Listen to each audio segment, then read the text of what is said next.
కత్తిచ్చి దేశంలో పుట్టుకు చావమన్నారు. ఈ దేశంలో పుట్టడమే గొప్ప అని భజన చేయమన్నారు. మితవాద పాలకుల మోసపూరితమైన బుద్ధిపై మతవాదుల ఉపదేశాల జిడ్డు వదలదు. శ్రీరంగ నీతులు చెబుతూనే చిల్లర వేషాలు వేస్తోంది గగనం. కొండలను నిరభ్యంతరంగా కబళించేస్తుంది కొండ చిలువలు. కాయ కష్టంపై బతికే పౌరుల్ని నిష్క్రియ పరులుగా రోడ్లపైకి తోసేస్తోంది పాలకవర్గం. ఇప్పుడు వీళ్ళకి ఓట్లు వేసే శ్రమ లేదు. ఆధారు, ప్యాను, బ్యాంక్ అకౌంట్లు అన్నీ ఉంటాయి. ఓట్ల లిస్టులో పేర్లే ఉండవు. అడవి జాడ కనుమరుగవుతుంది. మనుషుల మధ్య ఇరుకైపోతుంది. చీకట్లతో చిందులేసిన వృక్షలోకం యంత్రభూత కిరణాలతో కట్టబడింది. ప్రకృతి స్వరాల వేదిక వికృత గర్జనలకు గురయ్యింది. నాడు మృగరాజు అడవికి రాజు, నేడు నరరాజే అంతటికి రారాజు.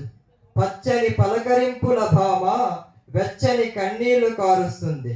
అడవి జాడ అడిగే రోజులివి, అడవి జాడ అడిగే రోజులివి. ధన్యవాదాలు. శీర్షిక అడవి పాట.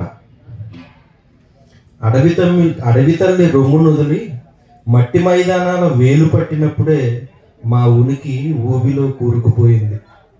మన్యం రంగులు తప్ప మనిషి రంగులు తెలియని మాకు చిట్ట చివరి రంగేదో పులిమి రంగుకు మెట్టునిచ్చి నేలబారు బతుకులు చేశారు.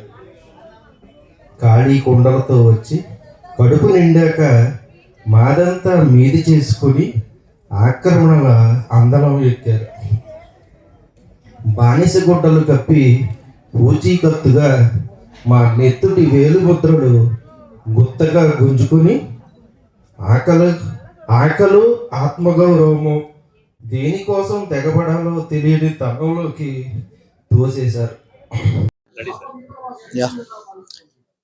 సిఐటియు మహాసభల సందర్భంగా విశాఖపట్నంలో శ్రామిక ఉత్సవం, అందులో భాగంగా జనకవనం జరుగుతున్నాయి. వీటన్నిటిలో పాల్గొనడం చాలా సంతోషంగా ఉంది.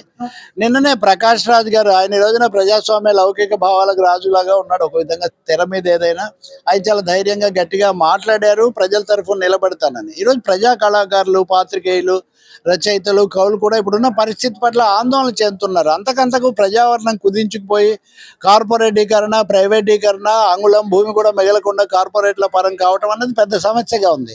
ఇది విశాఖపట్నంలో మరింత ఎక్కువగా ఉంది. ఒకప్పుడు ఇక్కడే గురజాడ అప్పారావు, శ్రీశ్రీ లాంటి వాళ్ళు ప్రజా కవిత్వానికి, శ్రామిక కవిత్వానికి నాంది పలికారు. అటువంటి చోట మొత్తం జాతీయ అంతర్జాతీయ కార్పొరేట్ కంపెనీలు వచ్చే గూగుల్ డేటా సెంటర్ అంటాడు, మొత్తం భూములు ఇస్తారు. ఇంకోవైపున విశాఖ ఉక్కు ప్రభుత్వ రంగంలో సొంత లాభం, కొంత మానుకు పొరుగువాడికి తోడ్పడబోయని గురజాడ అప్పారావు వీళ్ళు చెప్తే వీళ్ళు సొంత కంపెనీని, ఉక్కు ఫ్యాక్టరీని కాస్త ప్రైవేట్ వాళ్ళకి ఇచ్చేస్తాము, మాకేమో మేము క్యాప్టివ్ మైన్స్ పెట్టుకోమని ఉక్కు ఫ్యాక్టరీని ఉద్దేశపూర్వకంగా దెబ్బతీయటం కూడా ఇక్కడ మనం చూస్తున్నాం. అంటే భూముల విషయానికి వస్తే ఇటు వామపక్ష కార్మిక సంఘాలే కాకుండా విహెచ్పి లాంటి సంస్థలు కూడా ఈ భూమి తీసుకుపోయి మీరు ఎవరికో ఎలా ఇస్తారని ప్రశ్నిస్తున్నారు. అందుకనే వైజాగ్ అనేది ఇప్పుడు ఎలా తయారైందంటే వైజాగా ఎక్కడైనా కానీ అంగుళం కూడా భూమి ఉండకూడదు, దాన్ని వెంటనే ఆక్రమించాలని చెప్తున్నారు. ఇలాంటి సమయంలో జాగో అని చెప్పి మేల్కోనండి, ముందుకు రండి అని చెప్పడానికి శ్రామిక ఉత్సవాలు, కవిత్వాలు ఇవి ఉపయోగపడతాయి. వీటిని చెప్పే వాళ్ళ మీద కూడా చాలా ఆంక్షలు పెడుతున్నారు.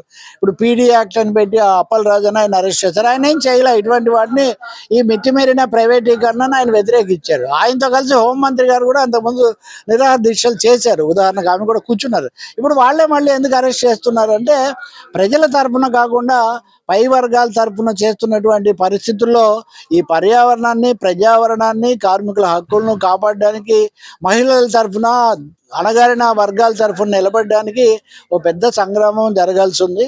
ఈ శ్రామిక ఉత్సవం లాంటివి, మహాసభలు లాంటివి దానికి దోహదం చేస్తాయని చెప్పి భావిస్తూ అది అన్ని విధాలా జయప్రదం కావాలని కోరుకుంటూ ఉన్నాను.